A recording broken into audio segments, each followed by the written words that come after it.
রহমতের নবী দেখে সাহাবীদের চোখে পানি।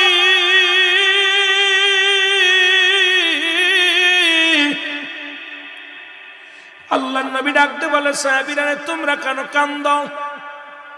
বলে, হুজুর এই পৃথিবীর মধ্যে আমাদের মা নাই, আমাদের বাবা নাই।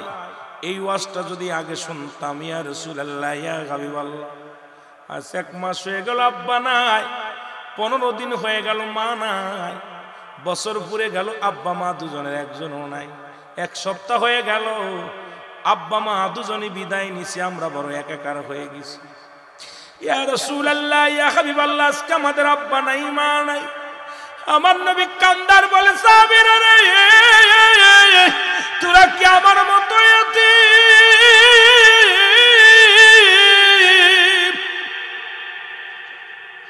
এই পৃথিবীর মধ্যে আমি যখন 6 মাস মায়ের গর্ভে গো, তখন আমার বাবা জান দুনিয়া থেকে বিদায় নিছে। শরীয়তের চোখ দিয়ে কোনোদিন বাবারে দেখি নাই। যখন 6 বছর 6 মাস 6 বছর বয়স, যখন মা দুনিয়া থেকে বিদায়, যখন 6 বছর 6 মাস যখন বয়স, তখন দাদা আব্দুল মুত্তালিব বিদায়। এই পৃথিবীর মধ্যে আমার মতো ইতিম কেউ নাই, আসমানের জমিনে, আসমানের উপরে, আসমানের নিচে, জমিনের উপরে। কারণ আমার নবী এমন ইতিম ছিলেন।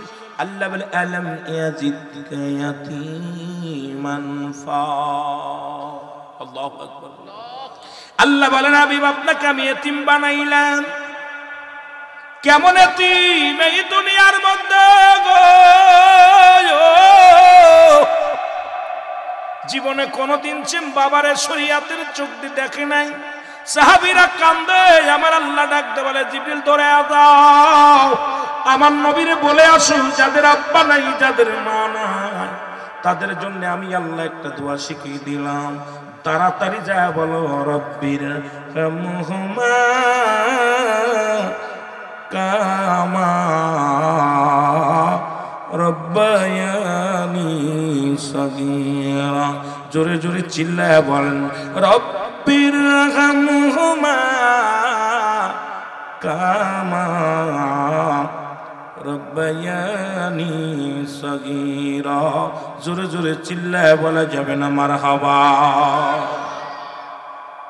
আল্লাহ রাব্বুল আলামিন ডাকতে বলে, জিবরিল দূরে যাও, আমার হাবিবরে জানায়া দাও গো, যাদের মা নাই, যাদের বাবা নাই, এই দুনিয়ার মধ্যে মার পাগলেরা বাবার পাগলদের বুঝায়া দাও, তারা যেন এইভাবে আব্বা মার কবরের পাশে যে দোয়া করে। আব্দুল্লাহ ইবনে মুবারক মদিনায় হজ করার উদ্দেশ্যে রওনা দিলেন। টোল টুপলা বেঁধে নিয়ে, কাপড় চুপড় নিয়ে, খানা দানা নিয়ে আব্দুল্লাহ ইবনে মুবারক রওনা হয়ে গেছে। প্রতিমধ্যে উনার ছোট্ট ছেলেটা ডাকতে বলে, আব্বু, ও আমার আব্বু গো, আব্বু। সালাম দিয়ে, আসসালামু আলাইকুম আমার আব্বু যান। বলে, বাবা ওয়ালাইকুম আসসালাম। বলে, কই যেতেছ আব্বু? বলে, বাবা রে আমি মদিনায় যাই, রাসূলুল্লাহর রওজা জিয়ারত করার জন্য যাই, নবীজির রওজা মুবারক জিয়ারতের জন্য আমি রওনা হয়ে গেছি। ডাকতে বলে, বাবা আপনি মদিনায় হজ করতে যাবেন, রাসূলুল্লাহর রওজা জিয়ারত করতে যাবেন, যাবার বেলা একটা দাবি আপনার কাছে গো বাবা, আপনার কাছে একটু দাবি। সেই দাবিটা হলো, আমার প্রাণে গোস্ত চাইতেছে, আমাকে কিছু গোস্ত এনে দিতে হবে, আমি গোস্ত খাবো। জোরে জোরে চিল্লায় বলো মারহাবা। আব্দুল্লাহ ইবনে মুবারক ডাকতে বলে, বাবা গোস্ত প্রাণে চাই, শোনো, তোমার গোস্ত প্রাণে চাই, এখন তো আমি মদিনায় যাইতেছি, মক্কা মদিনায় জিয়ারতের উদ্দেশ্যে রওনা দিয়েছি। আমার দাদু ভাইয়েরা শুনে নাও। আব্দুল্লাহ ইবনে মুবারকের ছেলে বলে, বাবা গো আমি কিচ্ছু বুঝি না, তুমি যাবার আগে একটু গোস্ত দিয়ে যাও, আমার গোস্ত পরাণে চেয়ে চাব্বা যান। বলে, বাবা কোথায় তুমি গোস্ত খেতে দেখলে? বলে, বাবা গো ওই বাড়ির পাশ দিয়ে, স্কুলের পাশ দিয়ে, মাদ্রাসার মক্তবের পাশ দিয়ে আসতেছিলাম, দেখি একটা লোক, ও আমার আব্বা জান ওই বাড়ির পাশের অমুক ব্যক্তি, দেখি তাদের বাড়িতে গোস্ত পাকাইছে, গোস্তে পাকানো এত সুন্দর ঘিরান নাকে এসে লাগছে। আমি সেই বাড়ির মধ্যে গেলাম, যায় দেখি গোস্ত পাকাইতেছে। আমি তার কাছে গোস্ত চাইলাম, কিন্তু এক পিস গোস্ত আমার দিল না। বাবা গো, মনে বড় কষ্ট লাগছে, আমার একটু গোস্ত তুমি এনে দাও, আমি গোস্ত খাবো। জোরে জোরে চিল্লায় বলা যাবে না মারহাবা। আব্দুল্লাহ ইবনে মুবারক বলে, দাঁড়াও বাবা দাঁড়াও, আমি আসতেছি বলে চলে গেলেন। যে সালাম দিলেন, আসসালামু আলাইকুম হালাল বাইত, ঘরের মধ্যে কেউ আসুনি। ঘরের ভিতর থেকে ওয়ালাইকুম আসসালাম। কে গো? বলে আমি আব্দুল্লাহ ইবনে মুবারক। বলে হুজুর, আপনি আমার বাড়ি আসছেন, আমি অত্যন্ত খুশি হইলাম। আপনি আমার বাড়িতে আসছেন, আমি অত্যন্ত আনন্দিত হলাম। বলে আপনার বাড়িতে কি গোস্ত আনছেন? কয় হ্যাঁ। আপনার বাড়িতে কি গোস্ত পাকানো হয়েছে? বলে হ্যাঁ। বলে আপনার বাড়ি ওই গোস্ত আমার ছেলে এসেছিল কি না? বলে হ্যাঁ এসেছিল। আমার ছেলে কি গোস্ত চাইছিল? বলে হ্যাঁ। দেন নাই কেন? কয় না দেই নাই। কেন দেন নাই? আপনি কি মুসলমান না? কোরআন শরীফ যারা ব্যবহার করছে প্রতিবেশীর হক বিষয়, এই কোরআন শরীফ একাধিকবার যারা আছে ব্যবহার আছে প্রতিবেশীর হক আদায়ের জন্য আমার আল্লাহ একাধিকবার যারা ব্যবহার করেছে। সুতরাং তুমি কি জানো না কোরআন তুমি পড়ো নি, হাদিস তুমি পড়ো নাই? আব্দুল্লাহ ইবনে মুবারক বলে, ভাই আমি সবই জানি, কেন দিই নাই, কেন দিই নাই এই জবাব আমি তোমার কাছে কেমনে বলি? ডাকতে বলে, কেন দিলে না তুমি বলো। বলে ডাকতে বলে, ভাই আব্দুল্লাহ ইবনে মুবারক রে, একদিন নয় দুদিন নয়, আজকে 5টা দিন পার হয়ে যায়। এই 5টা দিনের মধ্যে এক মুঠো খাবার আমি সন্তানের মুখে দিতে পারি নাই। আমি গরিব মানুষ,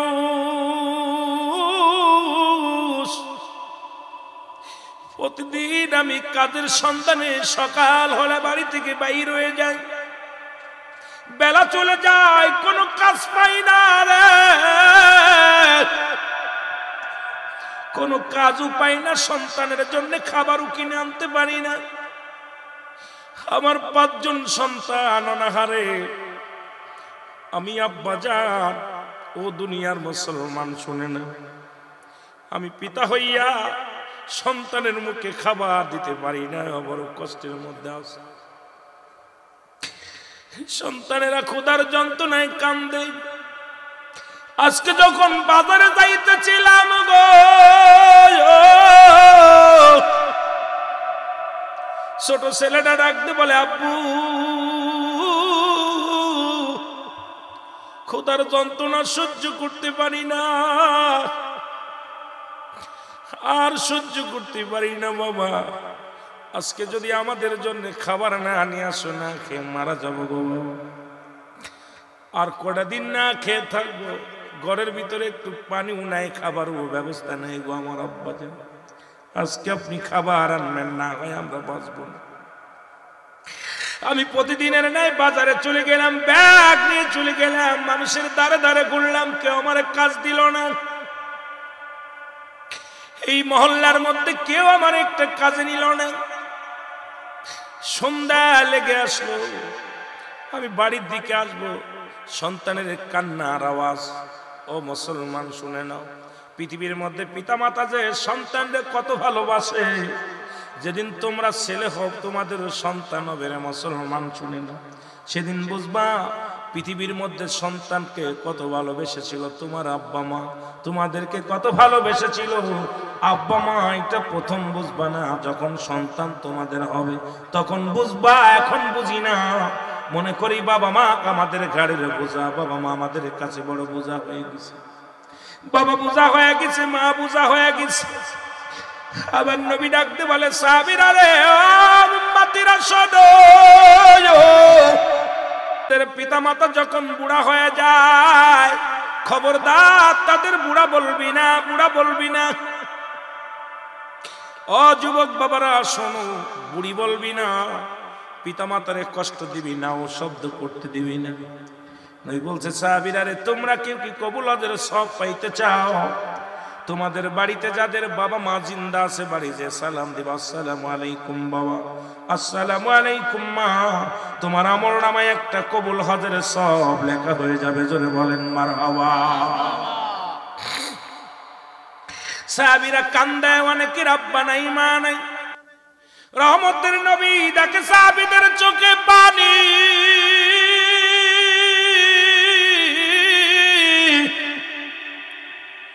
আল্লাহর নবী ডাকতে বলে, সাহাবীরা তোমরা কেন কান্দো? বলে, হুজুর এই পৃথিবীর মধ্যে আমাদের মা নাই, আমাদের বাবা নাই। এই ওয়াজটা যদি আগে শুনতাম, ইয়া রাসূলুল্লাহ, ইয়া হাবিবাল্লাহ, আজ 1 মাস হয়ে গেল আব্বা নাই, 15 দিন হয়ে গেল মা নাই, বছর পুরে গেল আব্বা মা দুজনের একজনও নাই, 1 সপ্তাহ হয়ে গেল আব্বা মা দুজনই বিদায় নিছে, আমরা বড় একাকার হয়ে গেছি। ইয়া রাসূলুল্লাহ, ইয়া হাবিবাল্লাহ, আজকে আমাদের আব্বা নাই মা নাই। আমার নবী কান্দার বলে, সাহাবীরা রে তোরা কি আমার মতো এতিম?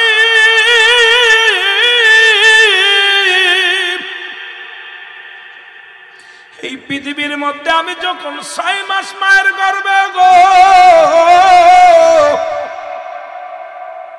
তখন আমার বাবা জান দুনিয়া থেকে বিদায় নিছে। শরীয়তের চোখ দিয়ে কোনোদিন বাবারে দেখি নাই।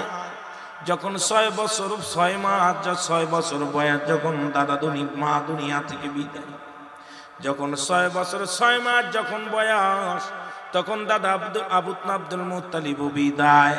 এই পৃথিবীর মধ্যে আমার মতো ইতিম কেউ নাই, আসমানের জমিনে, আসমানের উপরে, আসমানের নিচে, জমিনের উপরে। কারণ আমার নবী এমন ইতিম ছিলেন। আল্লাহ বলে, আলাম ইয়াজিদকা ইয়াতীমান ফা। আল্লাহু আকবার। আল্লাহ বলেন, হাবিব আপনাকে আমি ইতিম বানাইলাম। কেমন ইতিম? এই দুনিয়ার মধ্যে গো জীবনে কোনদিন বাবারে শরীয়তের চোখ দিয়ে দেখে নাই।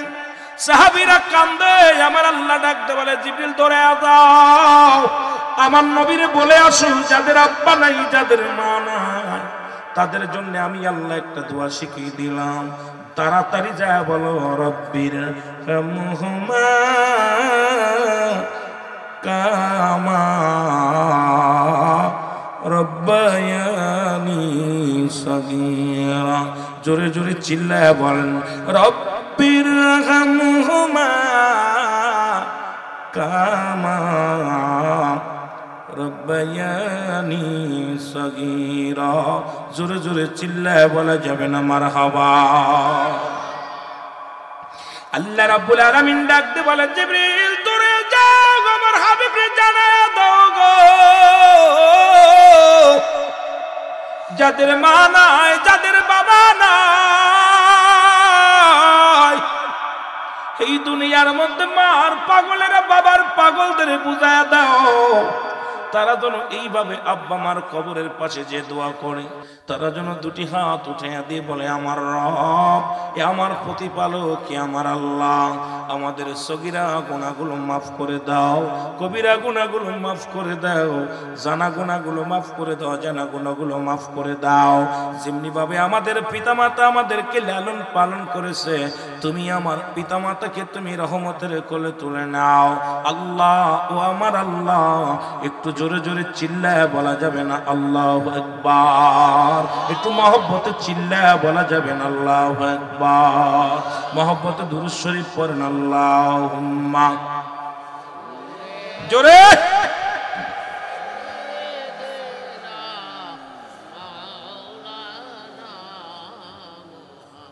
ওয়ালায়া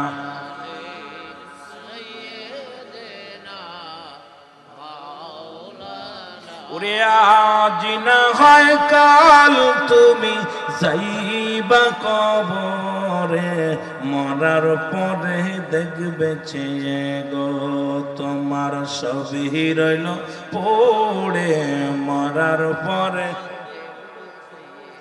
আরে বাড়ি গাড়ি তো বাবা করে গেছে, দাদাই করে গেছে, চলে যাবে, আমি ওখান থেকে তাড়াতাড়ি যেতে হবে, আলোচনা অনেক লম্বা আলোচনা।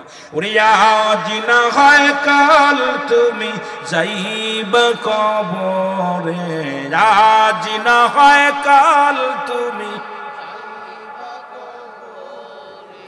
মরার পরে দেখবে চেয়ে গো, তোমার সবই রইল পড়ে, মরার পরে দেখবে চেয়ে, আরো জোরে বলেন, মরার পরে দেখবে চেয়ে গো, তোমার সবই রইল পড়ে। একটু কেরাসিন তেল মারো, প্রচুর দুর্গন্ধ, কেরাসিন মারো, বাসাদার আছে। মরার পরে দেখবে চেয়ে গো, তোমার সবই রইল পরে, মরার পরে এরে দাদাই গিয়েছে বাবাই গিয়েছে কেউ আসলো না ফিরে, দাদাই গিয়েছে বাবাই গিয়েছে কেউ আসলো না ফিরে, তোমার তো যাইতে হবে গো ভাইজান অন্ধকার কবরে, তোমারই তো যাইতে হবে গো। আহারে জান্নাতের বাগানে ডিস্টার্ব করতে লাগছে মাস্টার ইবলিসের দলেরা, ঠিক কি না? দুর্গন্ধ, অনেক দুর্গন্ধ, কষ্ট হচ্ছে আপনাদের। আমার তো পেট ইনশাআল্লাহ মোটামুটি বাড়ি হয়ে যাচ্ছে, আমি তো কথা বলতেছি আর প্রতিটা কথার মধ্যে মোটামুটি সুন্দর ঘ্রাণ আসতেছে। আপনার তো মুখ বন্ধ রাখছেন, আমার তো আর বন্ধ রাখলে চলবে না। একটু মহব্বতে বলেন, আমারও তো যাইতে হবে গো ভাইজান অন্ধকার, মরিছি তো ভাই, এত মরিছি কথা বলা যাচ্ছে। রে আজ না হয় কাল তুমি যাইবা কবরে, আজ না হয় যাইবা কবরে, মরার পরে দেখবে চেয়ে গো, তোমার সবই রইল। আরো জোরে বলেন, মরার পরে দেখবে চেয়ে গো, তোমার সবই রইল।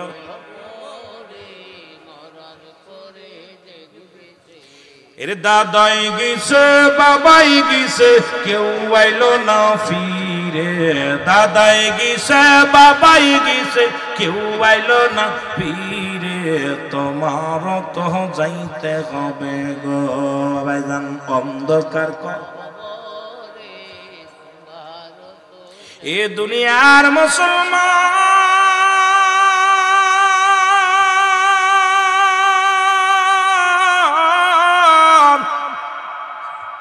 আমি যে কথা বলতেছিলাম দিলের কান্না লাগে শোনো গো, আপনারা উঠাউঠি করলে আমি উঠে চলে যাবো নাকি? আপনারা ডিস্টার্ব করলে আমি উঠে চলে যাবো? এই মিয়া সারা বছর থাকো কেমনে? এত উঠাউঠি করতেছো নাক ধরে, সারা বছর থাকো কেমনে? বসো। একজন উঠলে আর একজন উঠাউঠি চলে যায়, এগুলো উঠা ভালো না, এগুলো কষ্ট করো, ধৈর্য ধরো। আব্দুল্লাহ ইবনে মুবারক ডাকতে বলেন, ভাইরে আমার ছেলে এসেছিল, তুমি কষ্ট পাকাইছো দাও নাই, মনে আসেনি? কথা বলেন, মনে আসেনি? বলে আমার ছোট ছেলেটা কান্দে, আমি যখন বাজার থেকে কোনো কাজ না পেয়ে যখন বাড়ির দিকে ফিরতেছিলাম গো, ওই বাচ্চার কান্না বারবার আমার হৃদয়ের ভিতরে লাগতেছিল গো।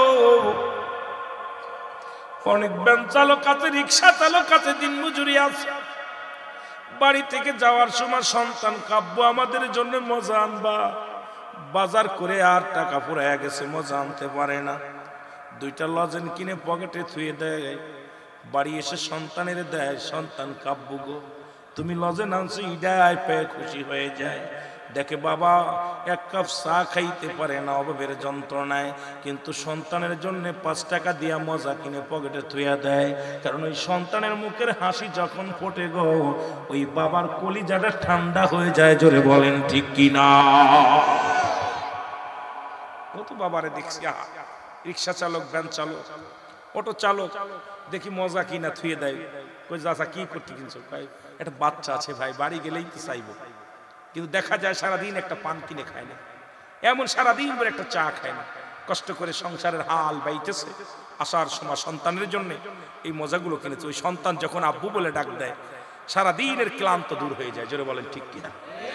আর সেই সন্তানগুলো বড় হওয়া পর ইনকাম করা শিখা পর বাপেরও চেনে না, মারও চেনে না।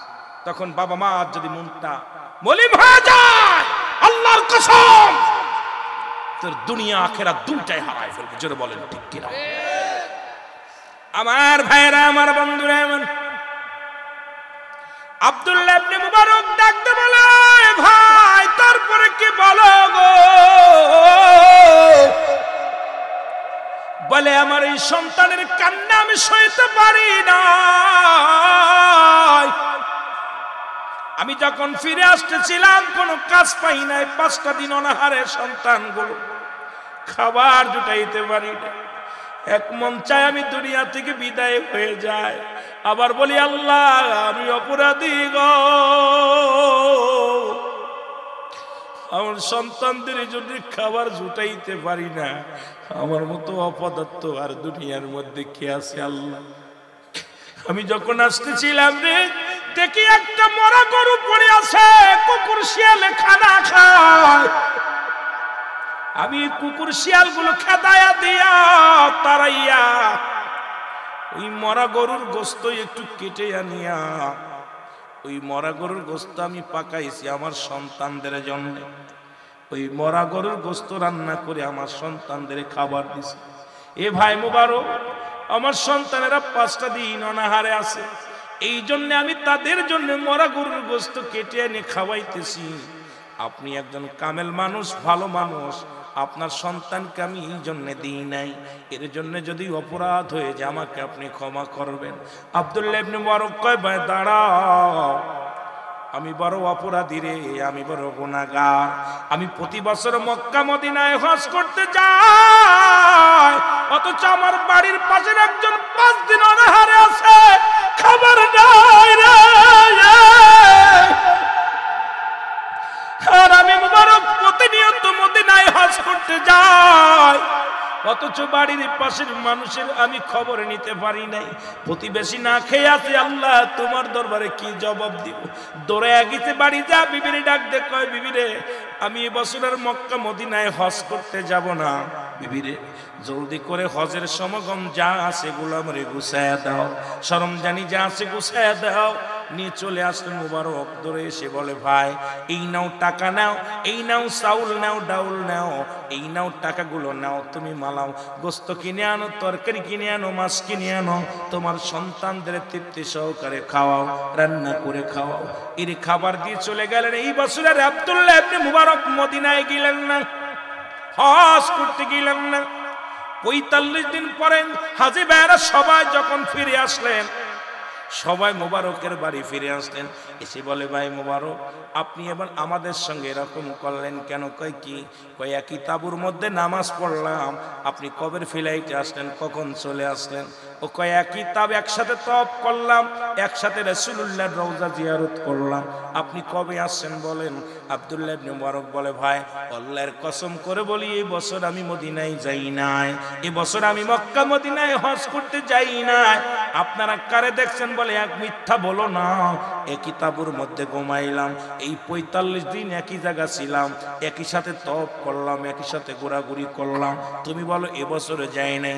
আমার আল্লাহ লেখাম দিয়ে বলে, আব্দুল্লাহ ইবনে মুবারক শোনো গো, এই বছরে যত হাজীদের হজ কবুল হয়েছে সমস্ত হাজীদের দোয়া আমি কবুল করেছি রে মুবারক, একমাত্র তোমার ওই দানের ওসিলায় এই বছরে যত হাজীরা হজ করতে গেছে তোমার খাতিরে, তোমার ওই দানের খাতিরে আমি আল্লাহ তাআলা প্রতিটা হাজীর হজ কবুল করেছি। তোমারে সাজাইয়া, তোমারে বানাইয়া গোটা হাজীদের মধ্যে ঘুরাইছি, তওয়াফ করাইছি রে মুবারক। ও মুসলমান শুনে নাও, এই মুবারকের কথা আলোচনা করতেছিল শোবেলে একটু টাচ দেয়, আমি আপনাদের কাছে গেলাম। এমনও আছে আমাদের প্রতিবেশী না খেয়ে আছে, অনেকে আছে ওষুধ কিনতে পারে না, অনেকে আছে সমাজের মধ্যে বিস্তায় পড়ে আছে। আজকে প্রতিবেশীর হক আমরা আদায় করতে পারি না। বাড়ি গাড়ি করেছি, সম্পদ করেছি, কিন্তু এটা আমাদের চিন্তা নাই। আল্লাহ বলে কুল্লু মান আলাইহা ফান, সব কিছু শেষ করে দিবে আমার আল্লাহ। এই জমিনটা আমার আল্লাহ রাখবে না। এই জমিনের ভিতরে যত মাটি আছে মাটিগুলো পুড়ায় আমার আল্লাহ তামা বানায়া দিবে। এই জমিনের মধ্যে যত পানি আছে সমস্ত পানিগুলো আমার আল্লাহ পুড়ায়া ছাই বানায়া দিবে। যেদিন কিচ্ছু বলতে কিচ্ছু থাকবে না, সেদিন থাকবে শুধু আমার আল্লাহ। জোরে জোরে চিল্লায় বলা যাবে না মারহাবা। কিচ্ছু বলতে কিচ্ছু যেদিন থাকবে না, সেদিন থাকবে কে? কুল্লু মান আলাইহা ফান, সব শেষ করে দিবে কে? জোরে বলেন না, কে দিবে? আর একটু জোরে বলেন না, কে? ভয় পাচ্ছেন? আরে মাওলানা সাহেব কি তা করছেন? অবস্থাটা মাঝে মাঝে এত গ্রাম, আল্লাহ ওইটাই আর কাজ হয় রে ভাই। পাশ বাড়ি গেলে করবেন যে সব কেরাসিন মারতে। আহা, আজকে মেহমানগুলো আইসে দূর থেকে আইসে, আপনারা দূর কত কষ্ট করে বসে রয়েছেন, এগুলো বেগাত যারা ঘটায়। আর সকালবেলা ই করবেন, বললে দিবেন প্রত্যেকের বাড়ি যাদের অভাব আছে একেবারে কিনতে পারে না, আমি টাকা দিব ইনশাল্লাহ তাদেরকে। তবুও দুইটা সেটা সারি করতে অনুরোধ করবো, আমি 2-4টে করার ব্যবস্থা আমি করে দিব। আমার কাছ থেকে যোগাযোগ করবেন, আমি অবশ্যই আপনাদের এই ব্যবস্থা করে দিব। তবু এভাবে মানুষকে কষ্ট দিবেন না, কথা বোঝেন নাই? কষ্ট দিবেন না, কারণ আজকে জান্নাতের বাগান, আমরা দূরের মানুষ। আজকে যত আমাদেরকে সম্মান দিবেন সারা জীবন মনে রাখবো। তবে এটা কোনো ব্যাপার না, আমি জানি যে এটা ওই নদীর কূলে বাড়ি যাদের থাকে, আপনার ওই মরুপ্রান্তের যাদের বাড়ি থাকে তাদের অবস্থা এরকম হয়, এটা আমি জানি। যেহেতু অন্য অন্য এলাকা বেড়াই, এই জন্য এগুলো আমি কোনো মালুমই নিই না। কারণ হলো অবস্থা বুঝে ব্যবস্থা, এখানে অবস্থা বুঝে ব্যবস্থা। এটা অনেকের বাড়ি আছে, এটা অবস্থা বুঝে। পানি এসে যখন চারিদিকে পানি এসে যায়, চারিদিকে থই থই করে পানিতে, তখন তো ঘুমানোর জায়গা থাকে না, হাঁটার জায়গা থাকে না, কি করবে? মানুষগুলো ভাসমান অবস্থায় থাকে। আল্লাহ কবুল করুক, আজকে আপনাদের উপরে রহমত দান করুক। আল্লাহ যেন চিরস্থায়ী সমস্ত অভাব দূর করে দেয়, সমস্ত গজব উঠায় নেয় জমিন থেকে। আল্লাহ যেন মহামারী থেকে বাঁচায়, আল্লাহ যেন মহাবিপদ থেকে বাঁচায়। আল্লাহ যেন আপনাদের উপরে শান্তি ও রহমত দান করে। জোরে বলুন আমিন। আরো জোরে বলেন আমিন। একটু মহব্বতে দুরূদ শরীফ পড়েন, আর মহব্বতে বলেন আজ না হয় কাল তুমি যাইবা কবরে, মরার পরে দেখবে চেয়ে গো তোমার ছবি রইল পড়ে, মরার পরে দেখবে চেয়ে গো তোমার ছবি রইল।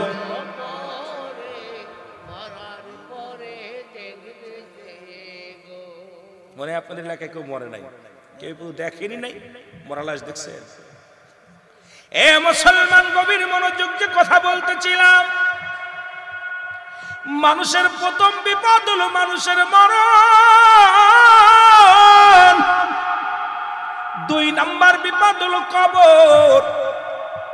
3 নাম্বার বিপদ হলো কিয়ামতের ময়দান। একটার পর একটা বিপদ গো। এই পৃথিবীর মধ্যে আসার সিরিয়াল আছে, যার কোনো সিরিয়াল নাই। দেখা যায় দাদা জিন্দা, বাবা নাই, বাবা জিন্দা, ভাই সন্তান নাই। এই দুনিয়ার মধ্যে সন্তানের লাশ বাবার কাঁধে গো, ভাইয়ের লাশ ভাইয়ের কাঁধে, দাদার লাশ নাতির কাঁধে। এই দুনিয়ার মধ্যে লাশটা কত ভারী একমাত্র বহনকারী ব্যক্তি জানে লাশটা কত ভারী। এই দুনিয়ার মধ্যে অন্য কেউ জানে না রে মুসলমান। আমি আপনাদেরকে অনুরোধ করে যাই, ও আমার বাজানেরা, দিলের কান্ডা লাগায় শোনো। কখন যেন মালাকুল মউত চলে আসে, এই পৃথিবী বিদায় করে দিবে। এই পৃথিবীর মায়া ছেড়ে চলে যেতে হবে, থাকার জায়গা না। এই পৃথিবীতে কেউ ছিল না, থাকবে না। ও মুসলমান,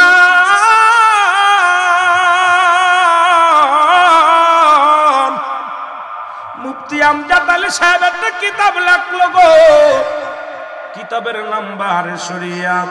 এই কিতাবের মধ্যে উনি লিখতে যা বললেন, দুনিয়ার মানুষ শোনো, একটা মানুষ যখন সাধারণ মৃত্যুবরণ করে গো, 70টা তাজা উটের গায়ের চামড়া জবাই না করিয়া উল্টো দিকে টান মারিয়া লবণ আর মরিচ লাগা দিলে যতটুকু যন্ত্রণা হয় এর চাইতে 70 গুণ যন্ত্রণা হলো একটা সাধারণ মৃত্যু। এখন অনেকেই মরণকালে পায়খানা করে দেয়, অনেকেই মুসলমান শুনে নাও পায়খানা প্রস্রাব করে দেয়। কত মানুষের দাপন করাইলা, কত মানুষের কাফন পরাইলা, কত মানুষ দেখছো মরার সময় জিহ্বা বাইর হয়ে গেছে, কত মানুষের মরণের সময় চোখ দুটি বড় বড় হয়ে গেছে। আল্লাহ,